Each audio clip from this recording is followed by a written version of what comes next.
வணக்கம் நண்பர்களே. மகளிர் இடஒதுக்கீட்டுடன் கூடிய தொகுதி மறு வரையறை மசோதா நாடாளுமன்றத்தில் தோல்வி அடைஞ்சிருக்கு.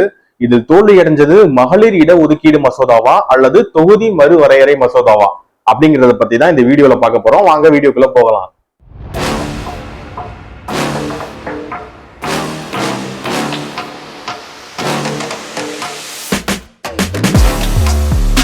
இப்போ ஒரு கேள்வி கேட்டிருந்தேன், எந்த மசோதா தோல்வி அடைஞ்சிருந்துச்சு அப்படின்னு. கண்டிப்பா இந்த வாக்கெடுப்புல மகளிர் இட ஒதுக்கீடு மசோதா தோல்வி அடையல, தொகுதி மறுவரையறை மசோதா தான் தோல்வி அடைஞ்சிருக்கு. 33% மகளிர் இடஒதுக்கீடு மசோதா அமலுக்கு வந்துருச்சு, அது சட்டம் ஆயிருச்சு. ஆமாங்க, இதுக்கு முன்னாடி இந்த விஷயம் பாக்குறதுக்கு முன்னாடி ஒரு பிளாஷ்பேக்கு போவோம். என்னன்னா 2023 ஆண்டு மத்திய பாஜக அரசு 2023 ஆண்டு இந்த 33% இட ஒதுக்கீட்டு மசோதாவை அறிமுகம் செஞ்சு மசோதாவை நிறைவேற்றிட்டாங்க. அப்போ ஆக மொத்தம் இந்த மகளிர் இடஒதுக்கீடு மசோதா ஏற்கனவே அறிமுகம் ஆயிருச்சு, இன்னும் சட்டமாக்கப்படாம இருந்துச்சு. அந்த வகையில தான் இப்ப என்ன பண்றாங்கன்னா இந்த மசோதாவை திரும்பவும் விவாதத்துக்கு கொண்டு வராங்க. இப்போ நம்மளுடைய நாடாளுமன்றத்துல இருக்கிற தொகுதிகள்லாம் பாத்தீங்கன்னா கிட்டத்தட்ட 30-40 வருஷத்துக்கு முன்னாடி இருந்த மக்கள் தொகையை பொறுத்தது அமைக்கப்பட்டதுதான் இந்த நம்பர் 543 அப்படின்ற நம்பர். ஆக்சுவலா 545 இருக்கும். இப்ப 2 மக்களவை தொகுதி காலியா இருக்கு. அதனால பாத்தீங்கன்னா ரீசெண்டா இந்த தொகுதி மறுவரையறைன்றது ஒரு விவாதத்துக்குள்ளதான் இருந்துச்சு. கண்டிப்பா தொகுதி மறுவரையறை செஞ்சுதான் ஆகணும். ஏன்னா ஒரு 30-40 வருஷமா மக்கள் தொகை கணக்கீட்டின்படி அது இல்ல, பழைய மக்கள் தொகை கணக்கீட்டின்படி தான் இருக்கு. அப்படின்றப்போ கடைசியா நமக்கு மக்கள் தொகை கணக்கெடுப்பு நடந்தது பாத்தீங்கன்னா 2011 ஆண்டு. அதுக்கப்புறம் 2021 ஆண்டு நமக்கு மக்கள் தொகை கணக்கெடுப்பு நடந்திருக்கணும், ஆனா நடக்கல. ஏன்னா கொரோனா அந்நேரம் ரொம்ப பாதிப்பு ஏற்பட்டிருந்ததுனால அந்நேரம் மக்கள் தொகை கணக்கெடுப்பு நடத்த முடியல. இதுக்கிடையில தான் பாத்தீங்கன்னா நம்ம ஏற்கனவே சொன்னோம்ல, 2023 ஆண்டு மகளிர் இடஒதுக்கீடு மசோதா நாடாளுமன்றத்துல நிறைவேற்றப்பட்டுச்சு, ஆனா இன்னும் சட்டமாக்கப்படல. அப்ப என்ன சொன்னாங்கன்னா உடனடியாக இந்த இடஒதுக்கீடு மசோதா அமலுக்கு வராது, அடுத்து மக்கள் தொகை கணக்கெடுப்பு நடத்தி தொகுதி மறுவரையறை செய்யப்பட்ட பின்புதான் இந்த மகளிர் இடஒதுக்கீடு மசோதா அப்ப அமலுக்கு வரும்னு சொல்லி பாஜக அரசு அப்ப சொல்லியிருந்தாங்க. அதுக்கப்புறமா பாஜக என்ன பண்ணிருக்கணும்னா மக்கள் தொகை கணக்கெடுப்பை உடனடியா நடத்திட்டு இந்த தொகுதி மறுவரையறை மசோதாவை அவங்க தாக்கல் பண்ணியிருக்கணும், சட்டமாக்கி இருக்கணும். அப்படி உடனடியா மக்கள் தொகை கணக்கெடுப்பு நடத்தி இருந்தாங்கன்னா மேபி இந்த 2029 ஆண்டு தேர்தலையே பாத்தீங்கன்னா தொகுதி மறையீடும் நேர்மையா நடத்தப்பட்டிருக்கும். அதே சமயத்துல மகளிருக்கான இடஒதுக்கீடும் சரியாக முறையில அமல்படுத்தப்பட்டிருக்கும். ஆனா இவங்க பண்ண போறது என்னன்னா ரீசன்ட் டேட்டாவை எடுக்காம நாங்க 2011 ஆண்டு மக்கள் தொகை கணக்கீட்டின் அடிப்படையிலேயே நாங்க இந்த தொகுதி மறுவரையறை பண்ண போறோம் அப்படின்னு சொல்றதுதான் இங்க பிரச்சனையா இருக்கு.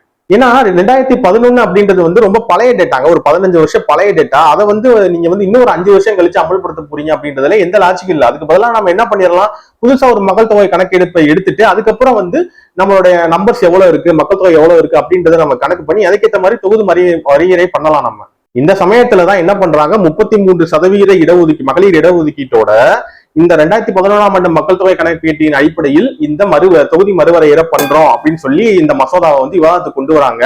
அப்படி விவாதத்துக்கு கொண்டு வரும்பொழுது 2023 ஆண்டு அமல்படுத்தப்பட்ட அந்த மசோதா ஏப்ரல் 16, 2026 இருந்து சட்டமாகியது அப்படின்னு சொல்லிட்டு மத்திய அரசு அதிகாரப்பூர்வமா அறிவிச்சிருக்காங்க. அப்போ இந்த நிமிஷத்துல இருந்து பாத்தீங்கன்னா 33% மகளிர் இடஒதுக்கீடு மசோதா சட்டம் ஆயிருச்சு. அதன்படி இப்போ அடுத்து 2029 நடக்கிற நாடாளுமன்ற தேர்தல், இனிமேல் நடக்க போகிற சட்டசபை தேர்தல்கள்ல இந்த மகளிர் இடஒதுக்கீடு அமல்படுத்தப்படும். அதாவது இப்ப இருக்கிற இந்த 545 தொகுதிகளுக்குமே மகளிர் இடஒதுக்கீடு அமல்படுத்தப்படும் அப்படின்றதுதான் இப்ப உறுதியாயிடுச்சு. அப்படிப்பட்ட சூழ்நிலையில தான் இந்த மசோதா நிறைவேற்றணும்னு ட்ரை பண்றாங்க. ஆனா பாத்தீங்கன்னா 1/3 உறுப்பினர்களின் ஆதரவு இருக்கணும். ஏன்னா இது அரசியலமைப்பு சட்ட திருத்தத்தோட சேர்த்து இந்த 2 மசோதாவை கோர்த்து அப்படியே அதை அமல்படுத்த ட்ரை பண்ணாங்க. அப்ப 1/3 கிட்டத்தட்ட 352 பேர் வேணும் அப்படின்றதுதான், ஆதரவு வேணும்ன்றதுதான் இங்க கணக்கு. ஆனா இங்க ஆதரவு அளிச்சு ஓட்டு போட்டது எத்தனை பேருனா 298 பேரு, எதிர்த்து வாக்களித்தது 230 பேரு. சோ மெஜாரிட்டி இல்லாதனால நாடாளுமன்றத்துல இந்த தொகுதி மறுவரையறை மசோதா தோல்வி அடைஞ்சிருச்சு. ஆனா இத பாஜக என்ன பண்றாங்க அப்படின்னா தொகுதி மறுவரையறை மசோதான்றதை மென்ஷன் பண்ணாம இது மகளிர் இடஒதுக்கீடு மசோதா எதிர்கட்சிகள் எதிர்க்கிறாங்க, அவங்க மகளிரோட வளர்ச்சியை விரும்ப மாட்டாங்க அப்படின்னு சொல்றாங்க. அப்படிலாம் அந்த அளவுக்கு எல்லாம் புரிஞ்சுக்கிறாத அளவுக்கு மக்கள் பெருசா முட்டல் கிடையாது. பாலிஷா அந்த தொகுதி மறுவரையறை மேல அந்த கேக் மேல கிரீம் தடவுற மாதிரி மேல மகளிர் இடஒதுக்கீடு தடவி இருக்காங்க. அப்படிலாம் கிடையாது. மகளிர் இடஒதுக்கீடு இப்ப வந்துருச்சு, சட்டமா வந்துருச்சு. என்னன்னா புதிய மக்கள் தொகையை வச்சு அந்த மகளிர் இடஒதுக்கீடு அமல்படுத்தணும், அதுதான் விஷயம். சோ அந்த வகையில எதிர்கட்சிகள் மட்டும் இல்ல, இது மக்களுக்கும் கிடைத்த வெற்றி தான். சரி, இந்த அரசியலமைப்பு சட்டத்திருத்த மசோதா விவாதம் தோல்வி அடைஞ்சிருச்சு. இப்ப இந்த இடத்துல இருந்து என்ன நடக்கலாம் அப்படின்னு பாத்தீங்கன்னா, இப்ப பாஜக இதை ஒரு தனி சட்டமா, அதாவது இதை தனி மசோதாவா கொண்டு வரலாம். அரசியலமைப்பு சட்ட திருத்தத்தோட சேர்க்காம தனியா ஒரு மசோதாவா போட்டு நிறைவேற்றலாம். அப்படி நிறைவேற்றணும்னா 272 உறுப்பினர்களோட ஆதரவு இருந்தா போதும். அதை பண்ண ட்ரை பண்ணலாம். அப்படி பண்ணாலுமே என்னன்னா, புதிய மக்கள் தொகை அடிப்படையில மட்டும்தான் அதை செயல்படுத்த முடியும்.